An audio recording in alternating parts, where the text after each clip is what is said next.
अल्लाह रब्बुल इज़्ज़त ने आमिना के लाल को इस खाके गीती पर इसीलिए भेजा।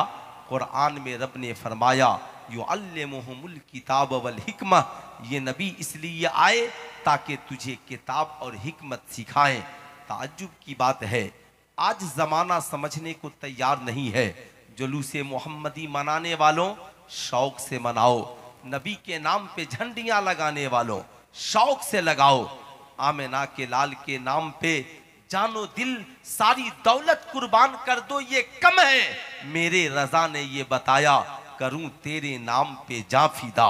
एक जान नहीं दो जहां फिदा, दो जहां से भी नहीं जी भरा, करूं क्या करोड़ों जहां नहीं। उस आका की मोहब्बत में ये दौलत सरबत कुछ नहीं है, मगर उस नबी के आने का मकसद क्या है?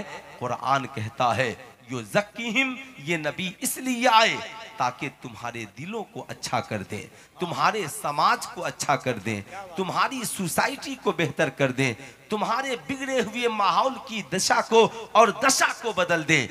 आज पूरी दुनिया तालीम पर जोर दे रही है, मगर जिस नबी का पहला ऐलान ये हो तलबुल इल्मे फरीजतुन अला कुल्ले मुस्लिमिन व मुस्लिमा, इल्म हासिल करना, शिक्षा ग्रहण करना, तालीम हासिल करना हर मुसलमान मर्द औरत पर फर्ज है। नबी ने ये ऐलान किया, समाज को तालीम के धारा से जोड़ा। नबी का जो साथी आसमान से चलकर आया कोई इंसान नहीं, बल्कि किताब की शक्ल में कुरान चल करके आया। आप ताज्जुब करेंगे और सोचेंगे। मैं आपको बताना चाहूंगा, ऐ मुसलमानों, आओ जरा भारत की इतिहास और तारीख उठाओ, स्कूलों का जायजा लो, कॉलेजों का जायजा लो। आज भारत में किताबें जो स्कूलों में कॉलेजों में पढ़ाई जाती हैं, मदर टेरेसा की जिंदगी, पंडित जवाहरलाल नेहरू की जिंदगी, एपीजे अब्दुल कलाम की जिंदगी, आइंस्टाइन के नजरिए को पढ़ाया जाता है, सुनीता विलियम से लेकर कल्पना चावला तक की जिंदगी को पढ़ाया जाता है।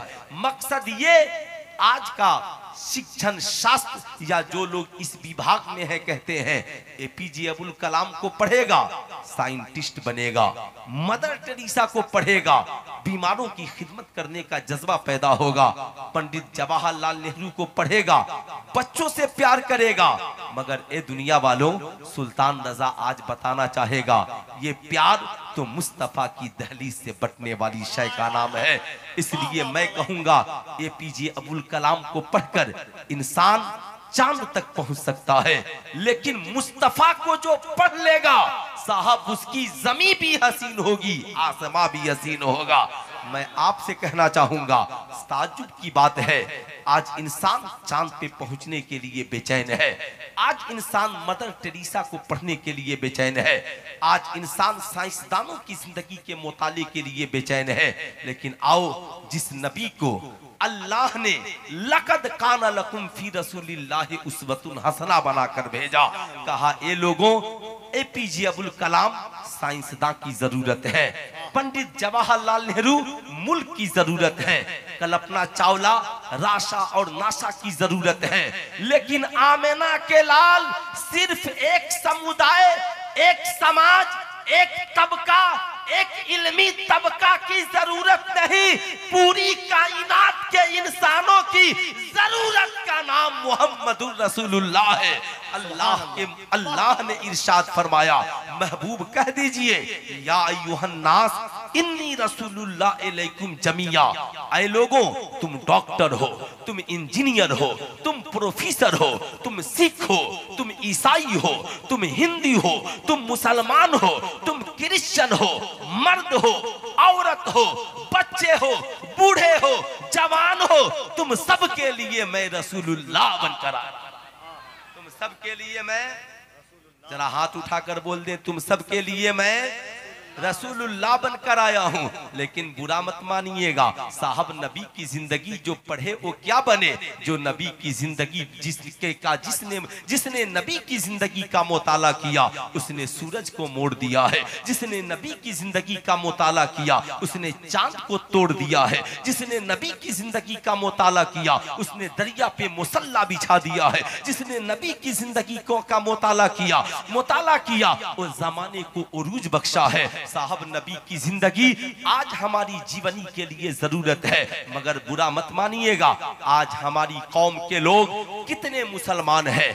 आज साहब रबीउन नूर शरीफ की रात और सुबह को हम फातिहे के लिए बहुत सारी चीजों का इंतजाम करते हैं। सुभान अल्लाह, चरागा भी कीजिए, इंतजाम भी कीजिए, मुर्ग मुसल्लम बिरयानी भी खाइए, मगर जिस नबी की सीरत की किताब पढ़कर आपकी नस्लें शराब खाने को छोड़ देंगी, जिस नबी की सीरत को पढ़कर आपकी औलादें जुआ खाने को छोड़ देंगी, जिस नबी की सीरत को पढ़कर आपकी औलादें माँ के कदमों के नीचे जन्नत का तस्वूर करेंगी, जिस नबी की सीरत को पढ़कर आपका बेटा बाप को जन्नत का दरवाजा कहेगा, जिस नबी की सीरत को पढ़कर पेट पे पत्थर बांधकर भी गरीबों को खिलाने का जज्बा पैदा होगा, जिस नबी की सीरत को पढ़कर पेशानी को खुदा की बारगाह में झुकाने का जज्बा पैदा होगा।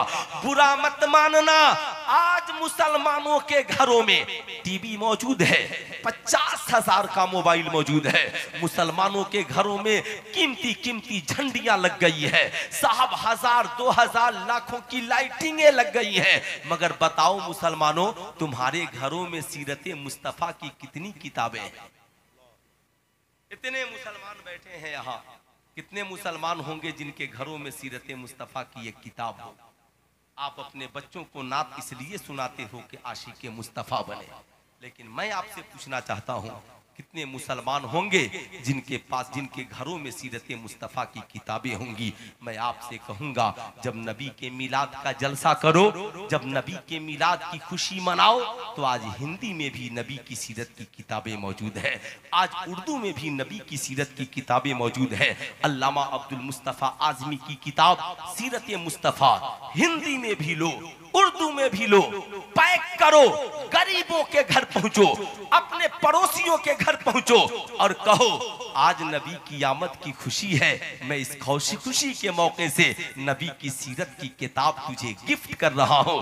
खुद भी पढ़ना, अपनी औलादों को भी पढ़ाना, ताकि तुम्हारे बच्चे नबी की सीरत को पढ़कर अपनी दुनिया को भी हसीन करें, आखिरत को भी हसीन करें।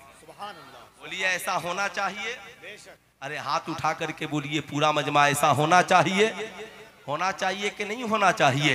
अब साहब जो नबी की सीरत नहीं पढ़ते उनका अंजाम क्या है? लेकिन आओ मैं आपसे पूछना चाहूंगा, आप अपने बच्चों को मोटू पतलू की कहानी बहुत सुनाते हो, आप अपने बच्चों को साहब न जाने किसकी जीवनी और जिंदगी सुनाते हो, मगर अपनी औलादों को जरा मुस्तफा जाने रहमत की जिंदगी भी सुनाओ। अपने बच्चों को बैठाओ, बैठाकर कहो, शहजादे आज हम आका के विलादत की बात करेंगे, आज हम आका की विलादत का जिक्र करेंगे। चलो सबसे पहले हम हजरत सैयदा आमिना खातून की बारगाह में पहुंचते हैं। ऐ आमिना खातून, जरा इतना तो बता दे, आपने इस खाके गीती पर सबसे पहले नबी को देखा है, मेरे मुस्तफा कैसे हैं, मेरे मुस्तफा का कमाल क्या है? हजरत आमिना खातून कहती हैं, दुनिया वालों जानना चाहते हो, दुनिया में बच्चे बहुत जन्म लेते हैं, बच्चे पैदा होने के बाद माँ की ममता तलाशते हैं, माँ की मोहब्बत तलाशते हैं, दूध के कतरे तलाशते हैं, मगर जब मेरा बेटा पैदा हुआ, मेरा लख्ते जिगर पैदा हुआ, मैं तलाशने लगी मेरा शहजादा किधर है? मैंने क्या देखा? आमिना का लाल, आमिना का लख्ते जिगर मुस्तफा जाने रहमत सल्लल्लाहु अलैहि वसल्लम अपनी पेशानी को जमीन पे रखकर खुदा की बारगाह में सजदा कर रहे हैं, पढ़ रहे हैं अल्लाहु अकबर कबीरा, अल्हम्दुलिल्लाह कसीरा, सुबहान अल्लाह बुकरतम व असीला। जमाने को दर्स दे रहे हैं, समाज को पैगाम दे रहे हैं। ऐ दुनिया वालों, तेरा पैगंबर वो है जिसने पैदा होते ही दुनिया को दर्स दिया। ऐ लोगों, ये जिंदगी मिली है ऐशो इशरत के लिए नहीं, ऐ लोगों ये जिंदगी मिली है जाहो हशमत के लिए नहीं, ऐ लोगों ये जिंदगी मिली है दुनियावी दौलत और सरबत के लिए नहीं, बल्कि ये जिंदगी इसलिए मिली है ताकि इंसान खुदा की इबादत करता हुआ नजर आए, इंसान खुदा की बंदगी करता हुआ नजर आए। आप अपनी औलादों को बताओ, बेटा तू 10 साल का होकर नमाज नहीं पढ़ता, तेरे नबी पैदा होते ही सजदा कर रहे हैं। मेरी बेटी तू नबी के मानने वाली है, तू 20 साल की होकर नमाज नहीं पढ़ती है, मुस्तफा तो पैदा होते ही सजदा कर रहे हैं। आप अपनी बीवियों को बताओ, ओ मेरी शरीके हयात, तू रसूलुल्लाह की मानने वाली है, सैयदा खदीजतुल कुबरा तो नबी के बगल में मुसल्ला बिछाकर नमाज पढ़ती है, जिस नमाज को देखकर हजरत अली साहब ईमान हो जाते हैं। मगर बता, तेरा घर में कभी मुसल्ला नहीं बिछता है। आपकी औलादें कहेंगी बाबा जान करना क्या है? कह देना बेटा, नबी ने पैदा होने के बाद सबसे पहले पेशानी को सजदे में रखा है। हमारी भी जिंदगी में आज के बाद ये मामूल हो जाएगा। फजर की आजान होगी, सर सजदे में झुक जाएगा। जोहर की आजान होगी, सर सजदे में झुक जाएगा। असर मगरिब व इशा की आजान होगी, हम सर को सजदे में झुकाएंगे। कौन कहता है कि सिर्फ रबीउल अव्वल में मुस्तफा याद आते हैं? बेशक रबीउल अव्वल में मुस्तफा याद आते हैं, हम उनकी जश्न मनाते हैं, मगर क्या रबीउल अव्वल के बाद नबी की याद नहीं आती? ऐ मेरी कौम के शहजादों सुनो, याद रखना, जुलूस भी निकालो, झंडियां भी लगाओ, लाइटें भी लगाओ, मगर अपनी जिंदगी को नबी की सुन्नत और शरीयत से सजाओ। खुद भी नमाजी बनो, पूरे घराने को नमाजी बनाओ, ताकि जब फजर की नमाज पढ़ो तो एक तरफ सजदा हो और एक तरफ नबी पे दुरूद व सलाम हो, ताकि जमाना जान जाए सुन्नी सिर्फ महफिलों में नबी की याद नहीं मनाते, बल्कि फजर में भी नबी की याद मनाते हैं, जोहर में भी नबी की याद मनाते हैं, असर मगरिब व इशा में भी नबी की याद मनाते हैं, ताकि जमाना जान जाए हम नमाज वाले भी हैं, हम दुरूद व सलाम वाले भी। बोलिए ऐसा होना चाहिए? हाथ उठा करके बोलिए होना चाहिए। अच्छा ये बताइए, जितने लोगों को जाना था वो चले गए या और भी कोई जाने वाला है? क्योंकि 4-5-10 मिनट से मैं बर्दाश्त कर रहा हूँ, है ना, तो बहुत ज्यादा देर मैं भी बर्दाश्त नहीं कर सकता कि आपकी जब मर्जी हो उठ करके चले जाइए, जब मर्जी हो उठ करके चले आइए। हिंदुस्तान के इतने बड़े शायर को आपने सुना, अजमत रजा भागलपुरी, है ना, गुलाम नूरे मुजस्सम इलाहाबाद, मोहम्मद अली फैजी, मौलाना कफील अंबर अशरफी, बड़े बड़े खतीबों शायरों को सुना। खूब शायरी सुनिए, ईमान ताजा होता है। तकरीरें उससे ज्यादा सुनिए, इससे किरदार पैदा होता है, इससे करेक्टर बेदार होता है। इसलिए याद रखिएगा। अब साहब हम जरा आगे बढ़ते हैं, हजरत आमिना खातून से आगे चलिए, हजरत अम्मा हलीमा के पास चलते हैं। अम्मा जी, आपने तो नबी को दूध पिलाया है, आप जरा बताएं मेरे मुस्तफ़ा कैसे हैं? हम किसी और से पूछेंगे जमाना कंफ्यूज करेगा, मगर आपने नबी को गोद में लिया है, आप बताएं नबी कैसे हैं? अम्मा हलीमा कहती हैं, वो दुनिया वालों, जानना चाहते हो मेरा लाडला कैसा है, मेरा शहजादा कैसा है, मैंने जिसे दूध पिलाया वो मेरा आका कैसा है, जानना चाहते हो? सुनो। अम्मा हलीमा कहती हैं, मैं आका को लेने के लिए उनके घर गई, आका झूले में झूला झूल रहे थे, मैं आका के करीब गई, जब आका को मैंने देखा तो मैं देखती रह गई, इसलिए कि मेरा काम ही था बच्चों को दूध पिलाना, हमारे कबीले का काम था बच्चों को खिलाना।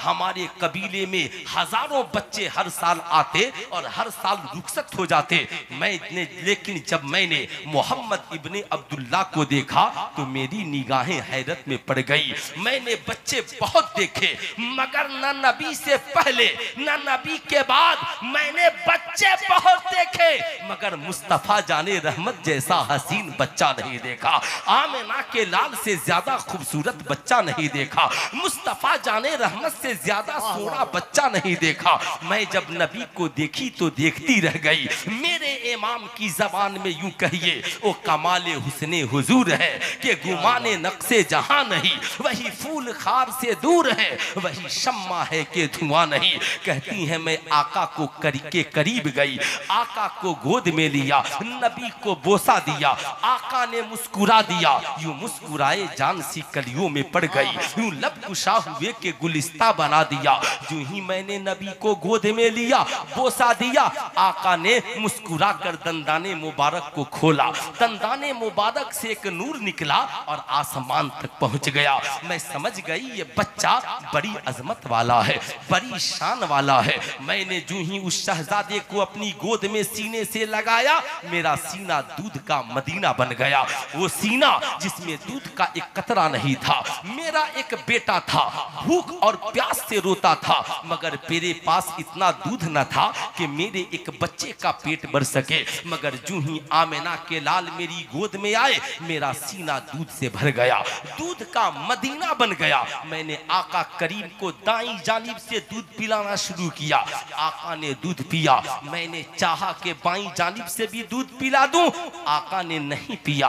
हर रोज आका का मामूल था, जब दूध पीते एक जानिब पीते और दूसरे जानिब का छोड़ देते। ये दूसरे जानिब का दूध ऐसा लगता आका ने अपने भाई के लिए छोड़ दिया है। साहब एक जानिब आका पीते और एक जानिब मेरा भी लगते जिगर पीता। अब मुझे ठहर कर कहने दो, ऐ दुनिया वालों, ये कौन है जो मुहसिन इंसानियत बनकर आए हैं? मेरे इमाम ने कहा, गमज़दों को रजा मुज्दा दीजिए के है वो जाने मसीहा हमारा नबी, मेरा और तेरा पैगंबर। उस नबी के किरदार पे कुर्बान जाओ जो बचपन में अम्मा हलीमा की गोद में बैठकर पूरी दुनिया के इंसानों को इंसानियत का दर्स दे रहा है और ये सबक पढ़ा रहा है। ऐ लोगों, अगर तुझे रिस्क मिले तो सब खुद न खा लेना, जरा भाइयों का भी ख्याल रखना, जरा पड़ोसियों का भी ख्याल रखना, जरा घर वालों का भी ख्याल रखना। अगर खुदा तुझे एक रोटी दे तो आधी खुद खा लेना, आधी रोटी अपने भाई को खिला दे। अल्लाह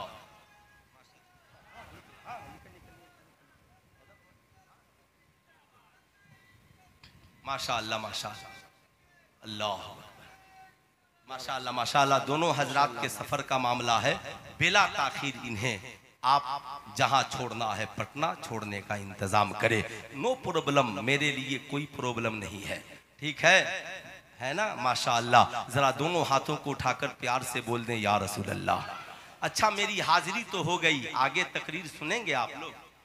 अरे सुनेंगे, सुनेंगे ना? नहीं भी सुनेंगे तो भी कोई प्रॉब्लम नहीं है, इसलिए नहीं सुनेंगे। जितनी मेरी तकरीर होनी थी हो गई। अगर उसी पे अमल हो गया, हर घर खुशहाल होगा, हर घर में खुशहाली आएगी। आज बुरा न मानिएगा, आज भाइयों का रिश्ता खत्म हो गया।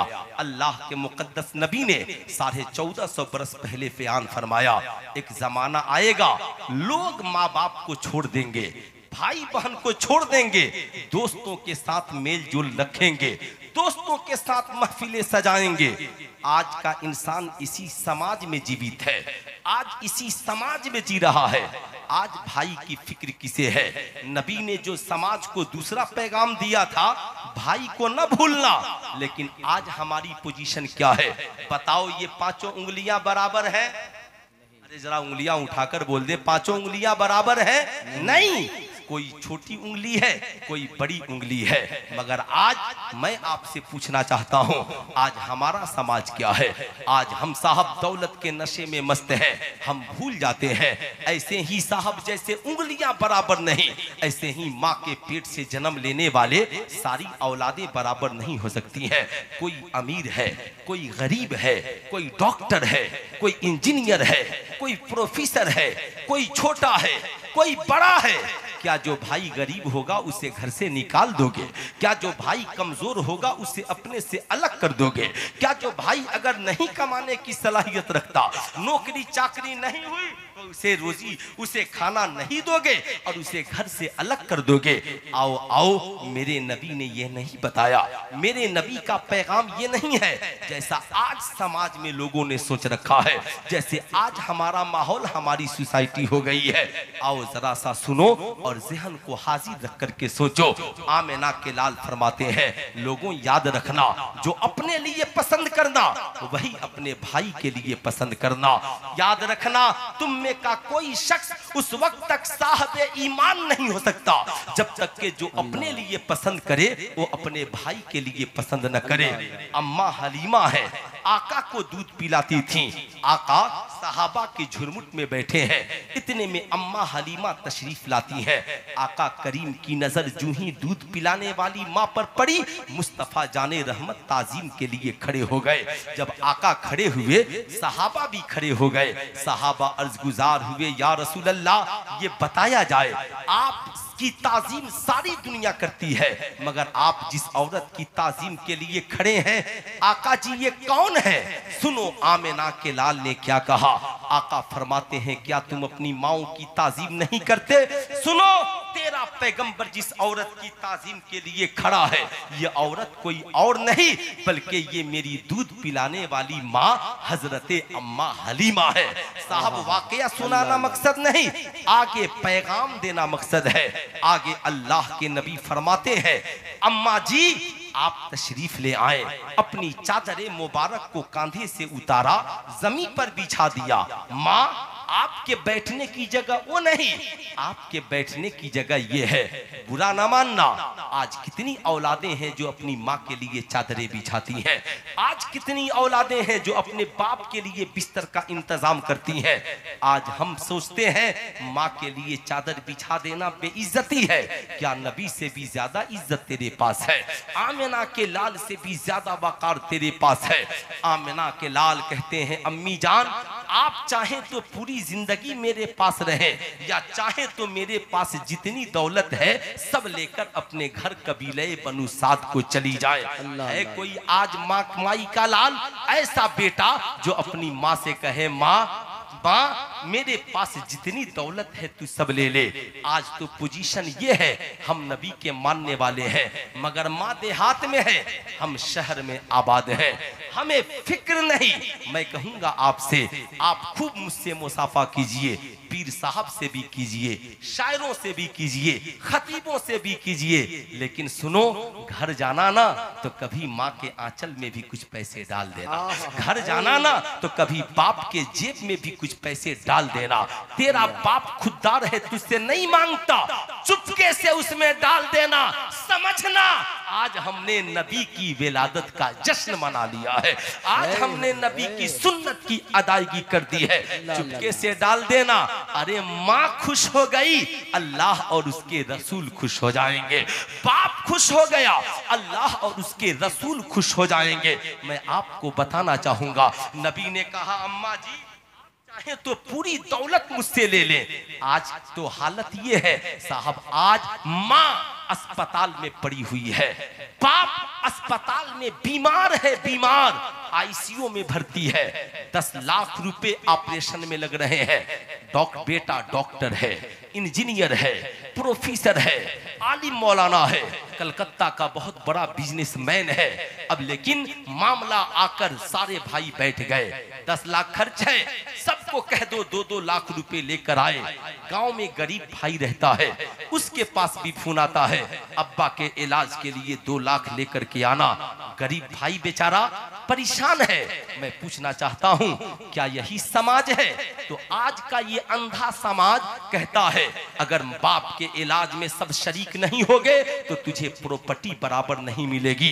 ऐ प्रॉपर्टी की आंच दिखाने वालों, रखो अपनी प्रॉपर्टी अपनी जगह, मगर सुल्तान रजा के 2-3 मिनट के तल्ख जुमले सुन लो। अगर आपने इसे समझ लिया, मैं समझूंगा फकीर का आना वसूल हो गया है। सुनो, मैं आपसे पूछना चाहता हूं, आज बाप के इलाज में 10 लाख खर्च है, बैठकर हिसाब जोड़ रहे हो। 5 भाई 10 लाख देंगे तो होगा, लेकिन जब तू डॉक्टर बन रहा था तो तेरे बाप ने अकेले 30 लाख लगाया। एक बार बार भी नहीं कहा 30 लाख तुझी को दे दूंगा तो बाकी भाइयों का क्या होगा। तेरे बाप ने गांव आकर जमीन बेच दी, तेरी माँ ने तेरी तालीम के लिए जेवरात बेच दिए। जब तू इंजीनियर बन रहा था तो सिगरेटी साहब की तरह इन बूढ़े बापों ने 10-10 लाख रुपए खर्च कर दिए और खर्च करके बेटों को इंजीनियर बनाया। बाप ने एक बार भी नहीं कहा 10 लाख तुझी को दे देंगे तो बाकी भाइयों का क्या होगा। एक बार भी तेरे गरीब भाइयों ने नहीं कहा कि अब्बा 30 लाख उसे दिए तो मुझे भी दो, 10 लाख उसे दिए तो मुझे भी दो। ना ना ना, सब खुश थे। भाई डॉक्टर बनेगा उसके साथ हमारा भी काम चल जाएगा, भाई इंजीनियर बनेगा घर में तरक्की होगी, मेरा भी नाम रोशन होगा, भाई प्रोफेसर बन जाएगा।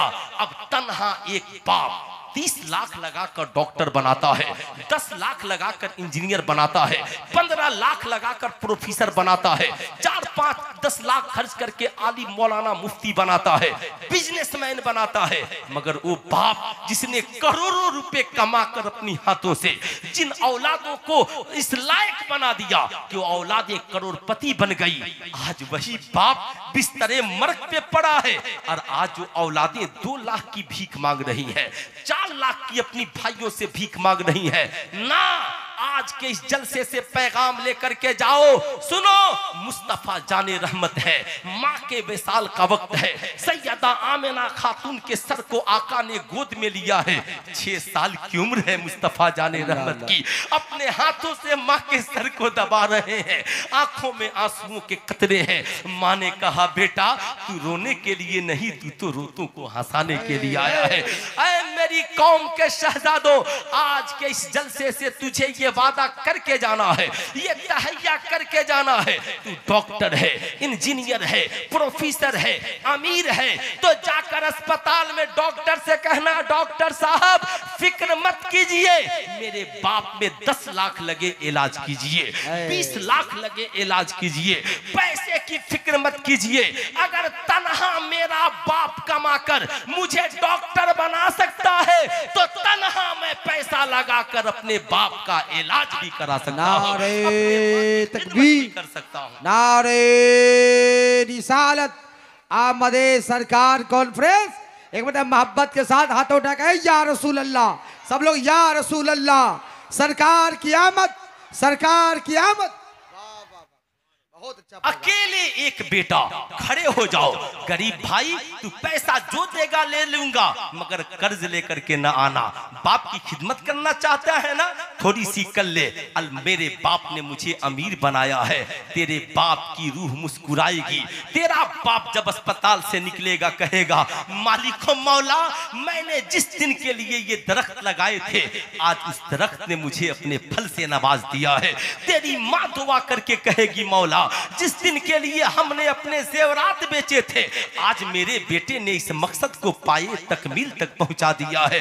ऐ मेरी कौम के शहजादों, उन लड़कों की तरह न बनना जो अपनी माँ से कहते हैं माँ बीवी बच्चों से बचेगा तब ना हम तेरे लिए पैसे भेजेंगे, ना बल्कि माँ से हर भाई कहना माँ मैं इंजीनियर हूँ बोल क्या चाहिए, मैं डॉक्टर हूँ बोल क्या चाहिए, माँ तूने मुझे अमीर बनाया है बोल तुझे क्या चाहिए। सुन बेटा, जब बेटा माँ से कहता है माँ मुझे तनख्वाह मिली है, मुझे बिजनेस में फायदा हुआ है बोल क्या चाहिए, तो माँ का कलेजा चौड़ा हो जाता है।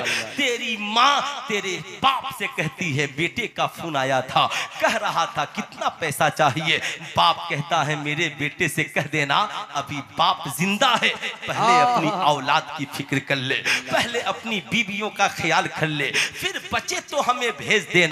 तेरी माँ और तेरे बाप रात की तन्हाई में तेरे लिए दुआ करते हैं, उस आलम में जब सारी दुनिया तेरी कमाई खाकर सो जाती है, तेरी कमाई खाकर तेरी बीवी सो जाती है, तेरी कमाई खाकर तेरे बच्चे सो जाते हैं, तेरी कमाई खाने वाले तेरे साथी बियर बार में माशाल्लाह शराब की पार्टियां करके सो जाते हैं, मगर रात की तन्हाई में तेरी सलामती के लिए कोई आंचल फैलाता है तो तुम्हारी माँ फैलाती है। कोई तेरी सलामती के लिए दुआओं के लिए हाथ उठाता है तो तुम्हारा बाप उठाता है। ऐ मेरी कौम के शहजादों, आज के इस जलसे से पैगाम लेकर जाओ, आज के बाद जब कमाना तो सबको बाद में खिलाना। नबी ने जिस माँ और बाप को पहले देने का हुक्म दिया है, उस माँ बाप के दामन में अपनी दौलत को पहले डालना। तो कितने नौजवान हैं, कितने नौजवान जो आज के बाद कमाएंगे तो सबसे पहले माँ बाप की खिदमत करेंगे। जरा हाथ उठाइए तो कितने नौजवान, अरे माशाअल्लाह, बेटे से लेकर के माशाअल्लाह सारे नौजवान करेंगे। ये मालिको मौला इन नौजवानों को सलामत रखना। मैं कभी इसलिए तकरीर नहीं करता, आप इन फ्रेश मीडिया वालों से भी पूछ सकते हैं। मैं कभी इसलिए तकरीर नहीं करता कि लोग कहेंगे बहुत धमाकेदार गुफ्तगू हुई। मैं ये चाहता हूँ हर बेटा माँ बाप का आशिक बन जाए, समाज बदले, लोग समझें। आप जुलूसे मोहम्मदी निकालते हैं, शानो शौकत से निकालिए, खूब निकालिए, लेकिन सिर्फ हाथ में आप झंडियां ही मत रखिए। झंडियां एक दो रखिए, नबी ने जो पैगाम दिया जुलूस में उसको ज्यादा रखिए। आप कहेंगे सुल्तान रजा वो पैगाम क्या है, तो मैं आपसे कहूंगा अब जब अगले साल जुलूस मोहम्मदी सल्लल्लाहु अलैहि वसल्लम की बारी आई तो कम से कम 100 बोर्ड बनाइए, छोटी छोटी तख्तियां, और उस पर नबी का फरमान लिखिए। नबी ने फरमाया झूठ बोलना गुनाह है। नबी ने फरमाया माँ के कदमों के नीचे जन्नत है। शराब के बोतल की तस्वीर बनाइए, लिखिए। नबी ने फरमाया इस्लाम में शराब पीना और पिलाना हराम है। सूद के पैसों की तस्वीर बनाइए, लिखिए। इस्लाम में सूद खाना हराम है, इस्लाम में रिश्वत लेना हराम है। जहेज के सामान की तस्वीर बनाइए, लिखिए। इस्लाम में जहेज मांगना हराम है, वहां पर लिखिए। बाप जन्नत का दरवाजा है। नमाज मुसलमानों पे अव्वलीन फराइज में से एक फरीजा है। आप पैगाम लिखते जाइए ताकि जब आप जुलूसे मोहम्मदी लेकर निकले और उसमें लिखे नबी ने फरमाया खाने से पहले पड़ोसियों को खिलाओ, पीने से पहले पड़ोसियों को पिलाओ, पहनने से पहले पड़ोसियों को पहनाओ, ताकि जब तेरा जुलूस निकले और गैरों की नजर तेरी तख्तियों पर पड़े तो वो पढ़कर कहे जिस नबी का फरमान इतना अच्छा है उस आमिना के लाल का किरदार कितना अच्छा। नारे तकबीर, नारे रिसालत, आमदे सरकार कॉन्फ्रेंस, सरजमीने वैशाली मुस्लिम टोला, नारे तकबीर। लेकिन बुरा मत मानना, जब तुम भी गैरों की तरह डीजे बजाकर थिरकोगे, जब तुम भी गैरों की तरह डीजे बजा करके नाचोगे, जब तुम भी गैरों की तरह हरकतें करोगे, बताओ समाज में इनकलाब कहां से आएगा। बुरा मत मानिएगा, मैं ये नहीं कहता कि काबे की तस्वीर बनाना गुनाह है। बेशक काबे की तस्वीर बनाइए, मगर तस्वीर बनाने से पहले सोच लीजिए कि उसका अदब आप कर पाएंगे कि नहीं कर पाएंगे, उसका एहतराम आप कर पाएंगे कि नहीं कर पाएंगे। अब साहब मदीने की बहुत बड़ी आपने झांकी बना ली, उसकी तस्वीर बना ली, काबे की बहुत बड़ी तस्वीर बना ली, ट्रैक्टर पर लाद दिया और उसके ऊपर पांव रख करके आप बैठ गए।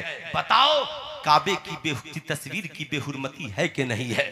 गुंबदे खजरा की तस्वीर की बेहुरमती है कि नहीं है? सीने पे हाथ रख के बताओ नबी ने गुंबदे खजरा का साया नहीं बनाया, नबी ने गुंबदे खजरा का साया नहीं बनाया, ताकि ऐसा ना हो कि नबी के रोजे के साये पे किसी का कदम पड़ जाए, कदम पड़ जाए।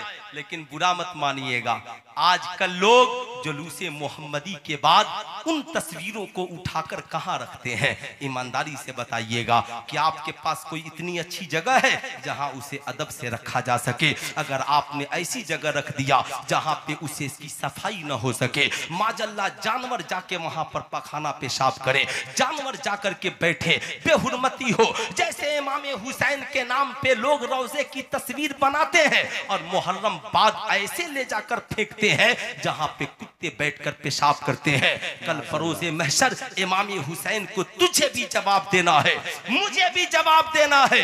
मैं आपसे कहूंगा, आप इमाम हुसैन के रोज़े की शक्ल बनाइए, मगर उसे अदब करने का सलीका भी सीखिए। आप नबी के गुंबदे खजरा की तस्वीर बनाइए, मगर उसके एहतराम करने का सलीका भी सीखिए। अगर आप एहतराम नहीं कर सकते तो आपको बनाने का कोई हक नहीं है। एक दिन के लिए बनाकर घुमाओगे और साल भर गुनाह कमाओगे। बताओ उन नेकियों से, नेकियों के मुकाबले में गुनाह किस कदर बढ़ रहे हैं। नबी करीम सल्लल्लाहु अलैहि वसल्लम के आने का मकसद ये है इंसानों को गुनाह से बचाया जाए। मैं आपसे कहना चाहूंगा, माँ बाप की कदर कीजिए, माँ बाप की इज्जत कीजिए, नमाजों की पाबंदी कीजिए, समाज में सच्चाई का बोलबाला कीजिए। मुस्तफा जान, आज लोग कहते हैं शरीयत पे चलना बड़ा मुश्किल काम है। आप इन उलमाए किराम से पूछें, आज शरीयत पे चलना मुश्किल काम है या जब नबी ने इस्लाम का ऐलान किया तब शरीयत पे चलना मुश्किल काम था? बताओ, आज बुरा दौर है या उस वक्त बुरा दौर था जब समाज में कहा जाता था मक्के में जो मोहम्मद इब्ने अब्दुल्ला की गुफ्तगू सुनेगा उसका समाजी बाइकाट कर दिया जाएगा, जो नबी का कलमा पढ़ेगा माज़अल्लाह उसे घर से निकाल दिया जाएगा, जो नबी को अपना पैगंबर मानेगा उसे सूली पे चढ़ा दिया जाएगा। ऐसे आलम में सहाबा सूली पे चढ़ते रहे मगर नबी के किरदार को बुलंद कर, नबी के किरदार पे चलते रहे। साहब सूली को गले से लगाते रहे मगर कुरान की तालीमात को आम करते रहे। तपती हुई रेत पर लेटते रहे मगर कलमे तैयबा का जिक्र करते रहे। ऐ मुसलमानों, मैं तुमसे ये नहीं कहता कि तुम सूली पे चढ़ जाओ, तुम बालू के रेत पे चढ़ जाओ, लेकिन इतना तो जरूर कहूंगा कि बताओ, आज तुझे दाढ़ी रखने से किसने रोका है? आज तुझे ईमानदारी से बताओ कुरान पढ़ने से किसने रोका है? आज तुझे नमाज पढ़ने से किसने रोका है? आज तुझे रोजा रखने से किसने रोका है? आज तुझे नेकियां करने से किसने रोका है? मगर आज मुसलमान नबी की सुन्नत को सजाने के लिए तैयार नहीं है। आज का मुसलमान कुरान को सीने से लगाने के लिए तैयार नहीं है। आप अगर कुरान को सीने से नहीं लगाएंगे, समाज का अच्छा और महान व्यक्ति और इंसान आप कैसे बनेंगे? कभी आपने सोचा है जब आपका बेटा कुरान नहीं पढ़ा होगा, नबी की सीरत की तालीम उसके पास नहीं होगी, तो माँ से कहेगा, माँ ठहर, आज बीवी की बात मान लेते हैं, कल तेरी बात मान लेंगे। बाप से कहेगा, रुकिए, आज साले की बात मान लेते हैं ससुराल वालों की, कल आपकी बात मान लेंगे। इसलिए कि आपका बेटा नहीं जानता माँ और बीवी में क्या फर्क है। आपके बच्चे को नहीं पता कि बाप में और ससुर में क्या फर्क है। आपके बच्चे को नहीं पता भाई में और साले में क्या फर्क है। लेकिन जब उसके पास नबी के सीरत की तालीम होगी तो वो जानेगा। साहब, आज ट्रेंड चला हुआ है, वो ट्रेंड क्या है? वो ट्रेंड ये है कि आज औलादे कहती हैं, माँ मेरी बीवी ये कह रही है, अगर यही होता तो अच्छा था। माँ मैं इसलिए दिल्ली चला गया, तूने मना किया था मगर मेरी बीवी बहुत बजिद हो गई थी। आज बाप बेचारा निगाहें नीची कर लेता है, माँ खामोश लगा जाती है। चलो, ये जिस तरीके से खुश रहे हमें भी खुश रहना है।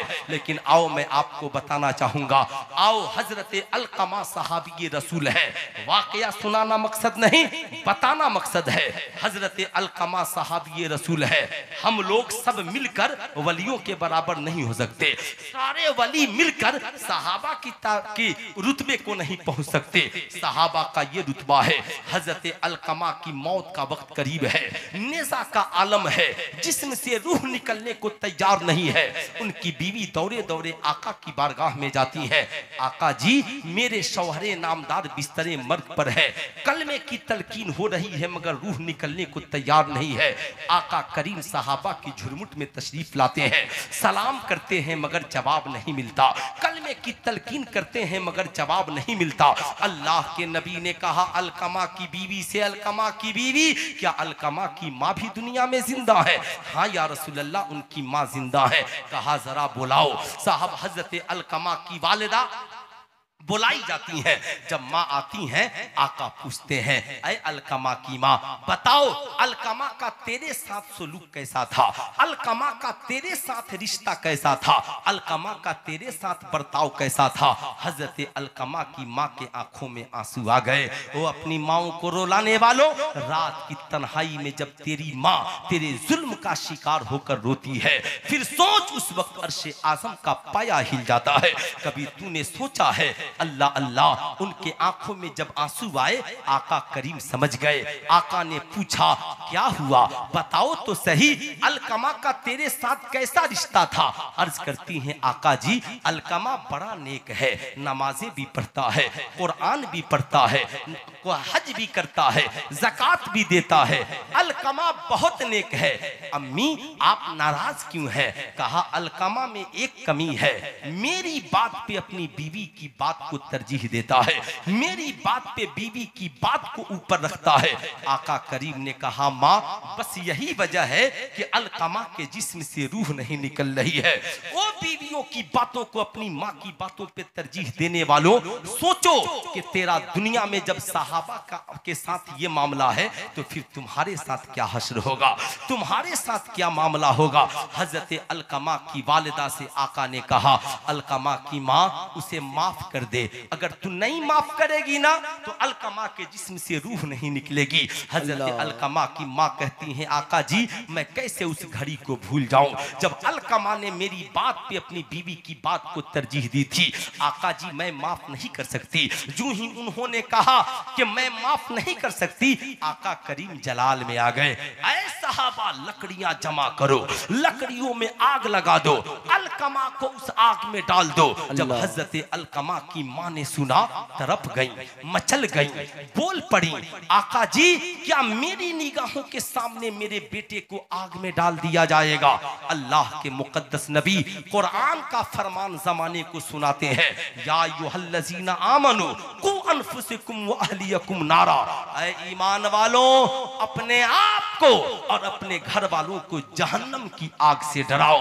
आज हम सारा इंतजाम अपने बच्चों के लिए करते हैं, गर्मी में एसी लगाते हैं बच्चे गर्मी से बच जाए, ठंडी में साहब हम हीटर लगाते हैं बच्चे गर्मी से बच जाए।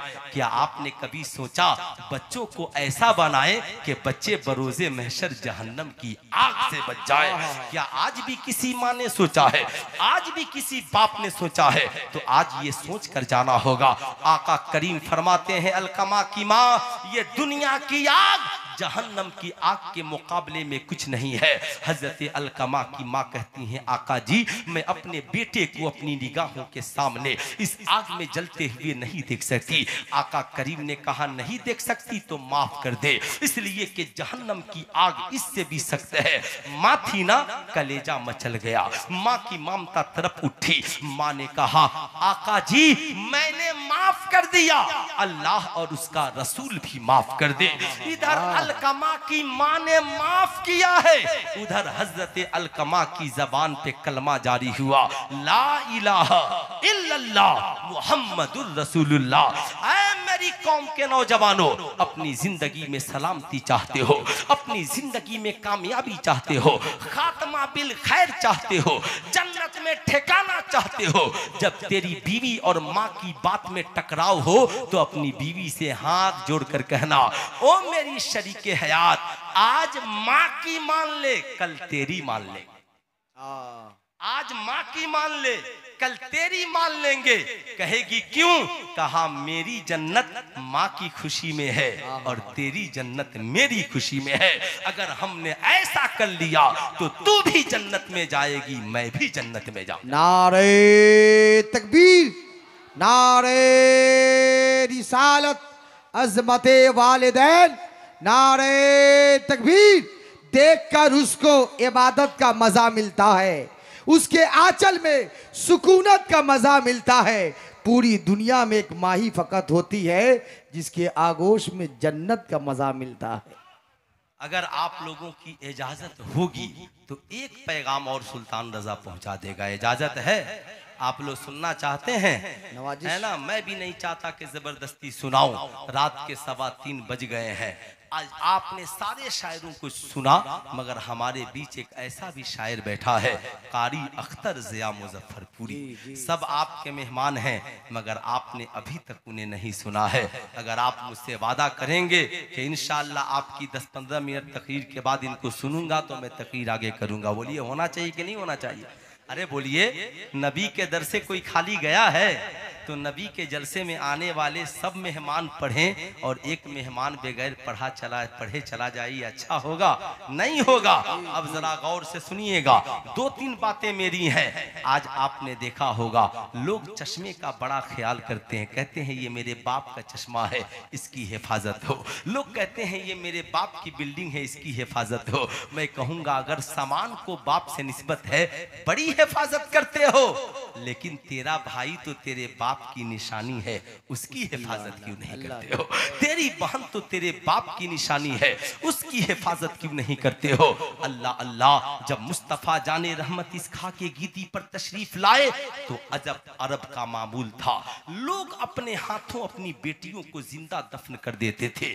हजरत सासा बिन नाजिया का वाकया आप सुन सकते हैं, लेकिन मैं आपको आगे बताना चाहूंगा। जब आमिना के लाल ने ऐलान किया, ऐ लोगों, बेटियां दफनाने के लिए नहीं, बेटियां सीने से लगाने के लिए आई हैं।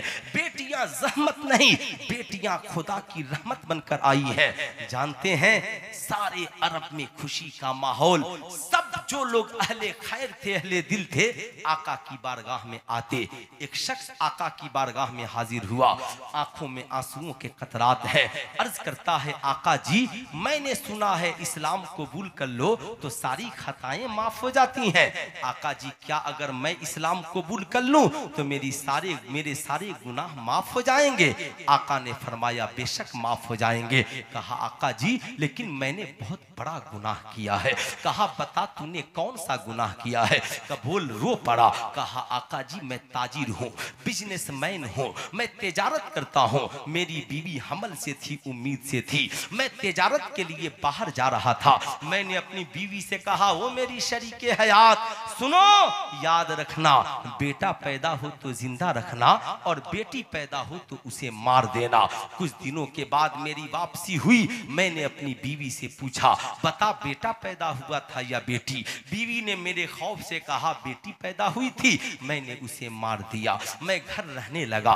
पड़ोस में एक बच्ची थी, रोजाना मेरे करीब आ जाती। मैं उससे बेपनाह प्यार करता, बेपनाह मोहब्बत करता। मेरी बीवी ने इस मोहब्बत को देखकर मुझसे पूछा, ऐ मेरे शौहर, जिस बच्ची से इतना प्यार करते हो, बच्ची कैसी लगी? कहा, वो बच्ची बहुत खूबसूरत है, बहुत खूबरू है, बहुत उससे मेरी तबीयत लगती है। जब उसे सीने से लगाता हूं तो मेरा कलेजा ठंडा हो जाता है। आका जी, मेरी बीवी मेरे बातों में आ गई और उसने कह दिया, मेरे शौहर, जिस बच्ची से तुम प्यार करते हो, ये किसी और की बेटी नहीं, ये मेरी और तेरी बेटी है। मैंने तेरे खौफ से पड़ोस में दे रखा है, इसलिए कि एक माँ अपनी बेटी का गला कैसे दबा सकती है? साहब इतना कहकर फूट कर रोने लगा। आका ने पूछा, फिर क्या हुआ? कहा, आका जी, मैं बड़ा जालिम था, कुफ्र मेरे सर पर सवार था, शैतान मेरे ऊपर हमला आवर था। मैंने अपनी बेटी की कलाई पकड़ी, कांधे पे फावरा लिया और मैं जंगल की जानिब निकल पड़ा। मेरी बेटी पूछती रही, ऐ मेरे बाप, मुझे कहाँ लेकर जा रहे हो? मगर मैं बेटी को लेकर सुनसान राह की तरफ चलता रहा, लेकर के निकल पड़ा। चलते चलते मैं जंगल में पहुंच गया। बेटी को बैठाकर फावरा से गड्ढा खोदने लगा। जब कोई पत्थर टूटकर मेरे ऊपर पड़ता तो मेरी बेटी अपनी नन्ही हाथों से उसे साफ कर देती। जब गर्दो गुब्बार पड़ते तो साफ कर देती और मैं उसके लिए गड्ढा खोदते रहता। जब आका करीम ने इतना सुना, आका ज़ारो कतार रोने लगे। आज हम दूसरों का गम सुनकर नहीं रोते, इसलिए कि हमारा कलेजा पत्थर हो चुका है। जब दूसरों का गम सुनकर हमें एहसास ना हो, समझ लेना हम भी मर गए हैं, हमारा ज़मीर भी मर गया है। मगर जब दूसरों का गम सुनकर ये आंख रो पड़े, दिल बेचैन हो जाए, समझ लेना तू मरा नहीं है, बल्कि समाज में तू अभी जिंदा है। तेरा ज़मीर जिंदा है, तेरा किरदार जिंदा है। आका करीम रो पड़े, कहा क्या कोई बाप अपने हाथों से बेटी की कब्र खोद सकता है? आका जी हाँ, मैं ही वो जालिम बाप हूँ। जब कब्र गढ़ा तैयार हो गया तो मैंने अपनी बेटी को उसमें डाल दिया, मिट्टी डाल दी। मेरी बेटी बोलती रही, मेरे बाप किस बात की मुझे सजा दे रहे हो, किस बात की मुझे तकलीफ दे रहे हो? क्या समाज में सिर्फ बेटों के जीने का हक है? क्या समाज में बेटियों के जीने का हक नहीं है? ऐ मेरे बाप बता, मेरे बाप बता, क्या मैं जमीन पे जीने के लिए नहीं आई?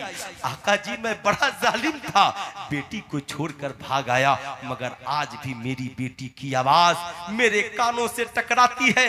आका जी मैंने बहुत बड़ा गुनाह किया है, क्या मैं इस्लाम कबूल कर लूं तो खुदा मेरी खता को माफ कर देगा?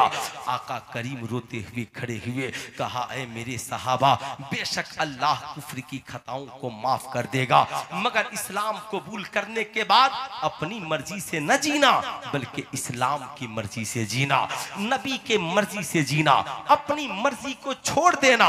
याद रखना, ये बेटियां जहमत नहीं है, ये बेटियां खुदा की रहमत है। बेटियां दफनाने के लिए नहीं आई, बेटियां डोलियों में सजाने के लिए आई है। जब बेटा पैदा होता है खुदा एक रहमत नाजिल फरमाता है, और बेटी पैदा होती है तो खुदा 10 रहमतें नाजिल फरमाता है। सुनो, जब बाहर से कोई तोहफा लाना तो बेटी को पहले देना और बेटे को बाद में देना। अल फातिमा तो बिज़अतु मिन्नी, फातिमा मेरे जिगर का टुकड़ा है, तुम अपनी बेटियों को भी जिगर का टुकड़ा कहना। अल्लाह ने जिसे 3 बेटियां दी हैं, वो उसकी अच्छी तालीम और तरबियत परवरिश कर दे, खुदा उसे जन्नत देगा। एक शख्स खड़ा हुआ, आका 2, कहा उससे भी जन्नत। एक ने कहा आका 1, कहा उससे भी जन्नत। एक खड़ा हुआ, आका जी जिसके पास बेटी ना हो, नबी ने कहा दूसरों की बेटी को बेटी बना लो, खुदा तुझे भी जन्नत देगा। साहब आका अभी ऐलान फरमा रहे हैं, एक बच्ची आका करीम की बारगाह में लाई जाती है। आका जी ये एक बेटी है जिसका बाप दुनिया में नहीं है, जिसकी माँ दुनिया में नहीं है। ए आका जी, क्या कोई इसे अपना बेटी बनाने के लिए तैयार होगा?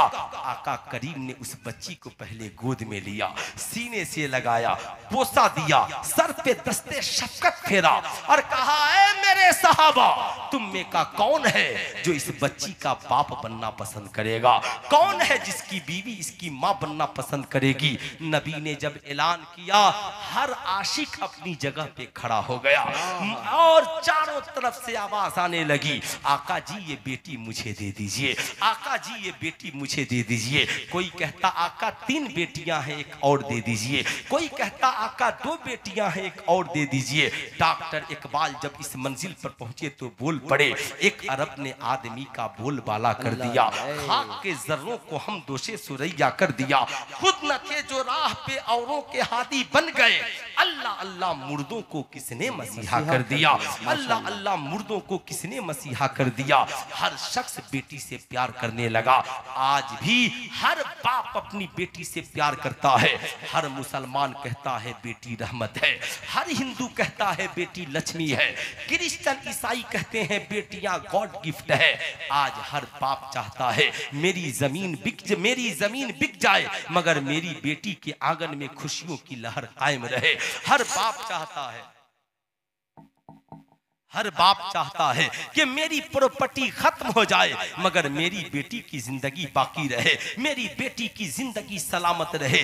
बेटी की खुशी के लिए कोई जमीन बेच रहा है, कोई जायदाद बेच रहा है, लेकिन मैं कहना चाहूंगा ऐ लोगों याद रखना, आज जो बेटियां दुल्हन बन रही हैं, चाहे मुसलमान की बेटी दुल्हन बने, चाहे हिंदू की बेटी दुल्हन बने, चाहे क्रिश्चियन ईसाई की बेटी दुल्हन बने, आज जो बेटियां दुल्हन बन रही हैं ये किसी और की तहरीक का हिस्सा नहीं, ये मुस्तफा जाने रहमत की तहरीक का सदका है कि आज सारी दुनिया में बेटियां दुल्हन बन रही। बेशक बेशक। नबी ने कब्र से उठाकर डोली में बैठा दिया, ये मेरे मुस्तफा की तहरीक का हिस्सा है। इसलिए मैं आपसे कहूंगा अपनी बेटी को भी बेटी समझना, आने वाली बहू को भी बेटी समझना।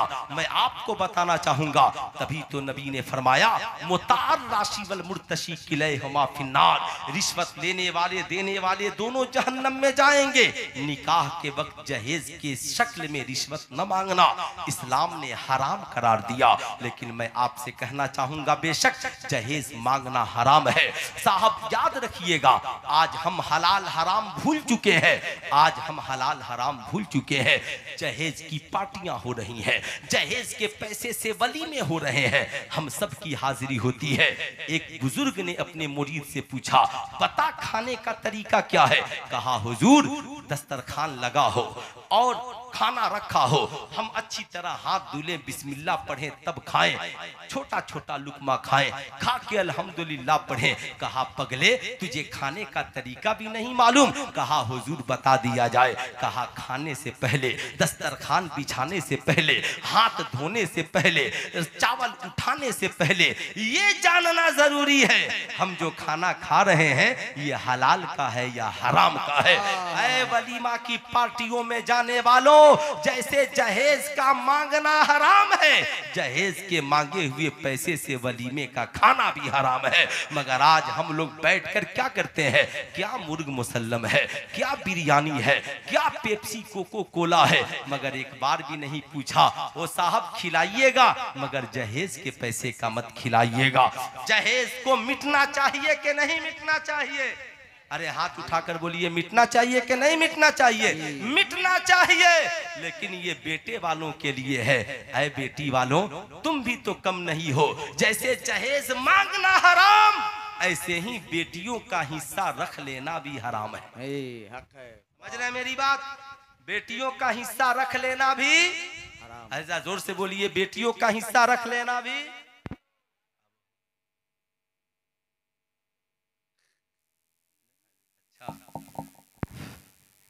माशाअल्लाह, है ना?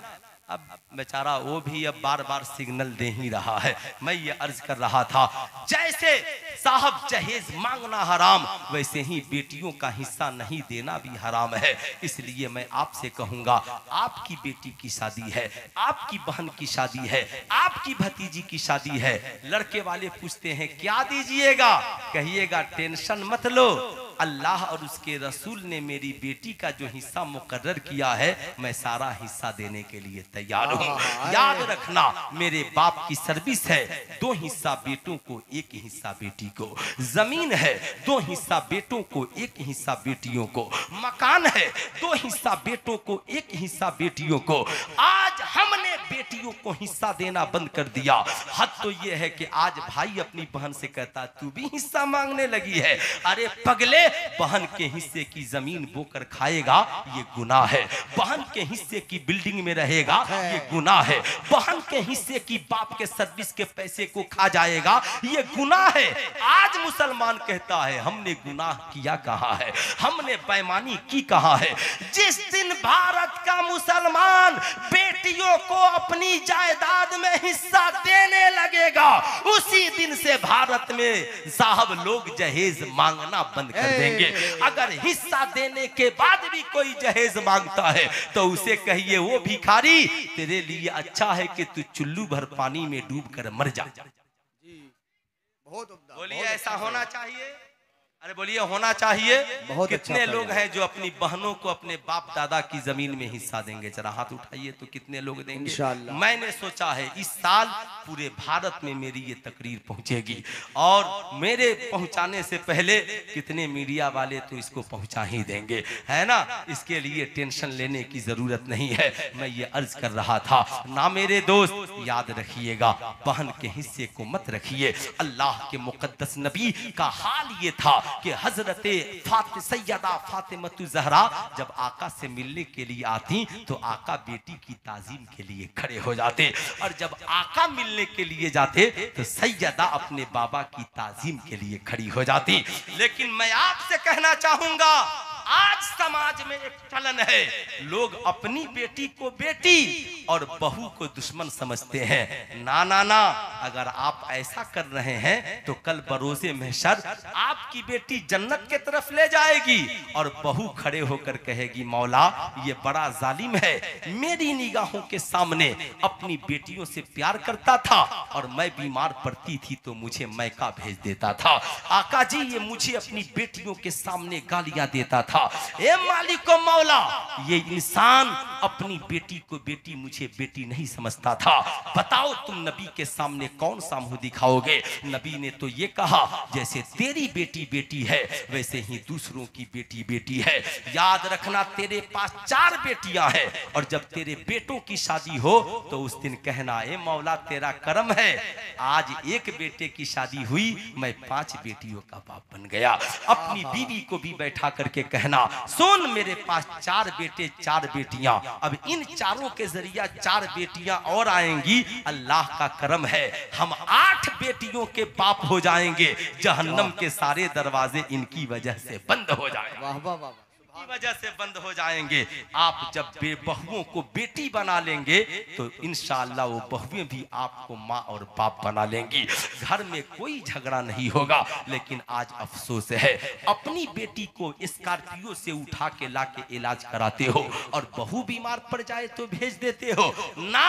अपनी बहू को इतना प्यार दो कि तेरी बहू अपने मैका में जाए तो कहे ना अल्लाह का करम है, एक माँ बाप छूटे थे, अल्लाह ने मुझे 2 माँ बाप और अता कर। बोलिए समाज में ऐसा होना चाहिए कि नहीं होना चाहिए? होना चाहिए ना। मैं आपसे कहूंगा इस्लाम में याद रखिएगा नमाज बाद में फर्ज है, रोजा बाद में फर्ज है, हज और ज़कात बाद में फर्ज है, बालिग होइएगा तब फर्ज है, मगर तालीम हासिल करना सबसे पहले फर्ज है। याद रखिएगा मर्द भी पढ़े औरत भी पढ़े, मगर तालीम का मकसद ये नहीं है डॉक्टर हो और शराबी बन जाए, इंजीनियर हो जुआरी बन जाए, माँ बाप को गालियां देने वाला बन जाए। नहीं, कुरान ने कहा उतुल इल्म दर्जात, इल्म हासिल करो ताकि तेरे रुतबे को बढ़ा दिया जाए, तेरे रुतबे को बुलंद कर दिया जाए। ओ मेरी कौम की बेटियों, अगर सुल्तान रजा की आवाज तुझ तक पहुंच रही हो तो रसूलुल्लाह की बेटी को के किरदार को याद रखना। मौत का वक्त है। हजरते सैयदा फातिमतु ज़हरा अपने शौहरे नामदार से कहती हैं ऐ मेरे सरताज, ऐ सरकार मौलाए काहिनात, जब मेरे जिस्म से रूह निकल जाए तो मेरे जनाजे को दिन में ना उठा। अल्लाह अल्लाह अल्लाह अल्लाह अल्लाह, जनाजे को दिन में ना उठाना बल्कि मेरे जनाजे को रात में उठाना ताकि किसी गैर की नजर मेरे ऊपर न पड़ जाए। वो कौम की बेटियों, आज तू सैयदा खातूने जन्नत की खादिमा बनती है। आज तेरे बाप दादा सैयदा खातूने जन्नत की बारगाह के भिखारी हैं। आज तू उनके नाम से फातिहा कराती है, मगर तू मेलों की जीनत बनती है, तू झमेलों की जीनत बनती है, तू बाजारों की जीनत बनती है। तुम पढ़ने के लिए जाती हो कॉलेज, जाओ, फकीर मना नहीं करता, मगर जब कोई आवारा लड़का तेरी कलाई मांगे तो उससे कहना मेरे बाप ने कलम पकड़ने के लिए कहा है, तेरी कलाई पकड़ने के लिए नहीं कहा। मेरे बाप ने किताबें दी हैं, तेरा दामन पकड़ने के लिए नहीं कहा। पूछेगा हम तुझे अपना बनाना चाहते हैं, कहना जालिम हट, हम उस नबी की बेटी के मानने वाले हैं जिनके चेहरे को रूखे अनवर को ना आसमान देखता है न जमीन देखती है, न कोई इंसान देखता है। सुन, हम उस खातूने जन्नत के मानने वाले हैं कि हम तालीम बाद में हासिल करते हैं और अपनी इज्जत की हिफाजत पहले करते हैं। हमारी तालीम का मकसद इज्जत की हिफाजत है। इसलिए चाहे कॉलेज की दुनिया हो, ट्यूशन सेंटर की दुनिया हो, किसी आवारा से कभी निगाहें न मिलाना, निगाहों की हिफाजत करना, शर्मगाहों की हिफाजत करना। ये आवारा आशिक तुझे ताजमहल, लाल किला, दिल्ली, मुंबई 10-20 रोज ले जाएगा। जब तुझसे तबीयत भर जाएगी, Muzaffarpur, Hajipur railway railway station पे छोड़कर भाग जाएगा, जैसे चाय पीने वाला चाय पीकर प्याली को फेंक देता है, कोई पुरसाने हाल नहीं होता। याद रखना कि अगर तू ससुराल चली भी गई, तेरे माँ बाप तो इसलिए नहीं अपनाएंगे कि तूने उनकी इज्जत का ख्याल नहीं किया। अगर ससुराल चली भी गई तो तेरे सास ससुर कहेंगे बदचलन लड़की है, इसने मेरे बेटे को बिगाड़ दिया है। तेरी औलादें बड़ी होंगी, लोग कहेंगे तेरी नस्ल खराब है, तेरे माँ बाप ने भागकर शादियां रचाई थी। इसलिए मैं कौम के नौजवानों से भी कहूंगा, कौम की बेटियों से भी कहूंगा, कभी गलत कदम न निकालना। याद रखना मेरी कौम की शहजादियों, अपने बाप दादा और खानदान मजहब व मिल्लत की हिफाजत करना, तालीम हासिल करना, मगर कभी इज्जत का सौदा न करना। याद रखना रसूलुल्लाह की सुन्नत के मुताबिक सैयदा खातूने जन्नत की तरह जब तू दुल्हन बनकर घर से जाएगी, तेरे पांव में कांटा भी चुभेगा ना तो तेरा बाप अपनी जान देने को तैयार हो जाएगा, तेरा भाई तेरे साथ चलने को तैयार हो जाएगा। अगर नबी की सीरत और सुन्नत को छोड़कर जिंदा रहोगे, तेरा वजूद बिखर जाएगा। इसलिए मैं कौम के शहजादे और शहजादियों से कहूंगा, अपनी निगाहों की हिफाजत करो, अपनी शर्मगाहों की हिफाजत करो, शराब जना जुआ सूद से बचो, जहेज जैसी लानत से बचो, बेटियों को हक दो, नमाजों के पाबंद बनो, भाइयों का ख्याल रखो, माँ बाप की खिदमत करो और इन ओलमा से बेपनाह प्यार करो। मेरी तकरीर एक दिन के लिए है, इनकी तहरीक हर रोज के लिए है। ऐसा ना हो बाहर से आने वाले एक रात में लाखपति हो जाएं और आपकी बस्ती में रहने वाला इमाम 12 महीने में 50,000 रुपए तनख्वाह भी ना उठा सके। इसलिए इस बात का ख्याल रखें, इन्हें खुश रखेंगे, नमाजों में इनकी दुआएं होंगी, मौला ताला आपकी दुनिया को भी खुशहाल बना देगा, आखिरत में भी खुशहाल हो जाइएगा। मालिक व मौला की बारगाह में दुआ है, अल्लाह रब्बुल इज्जत मेरी इस मुख्तसर सी गुफ्तगू को कबूल फरमाए। मैंने आपका बहुत लंबा वक्त लिया और इसलिए मैं माजरत खा हूं। पूरा मजमा मिलकर पढ़ लीजिए, अस्तगफिरुल्लाह रब्बी मिन कुल्ली ज़ंबी व अतूबु इलैहि। पढ़ लीजिए ला इलाहा इल्लल्लाह मुहम्मद रसूलुल्लाह सल्लम।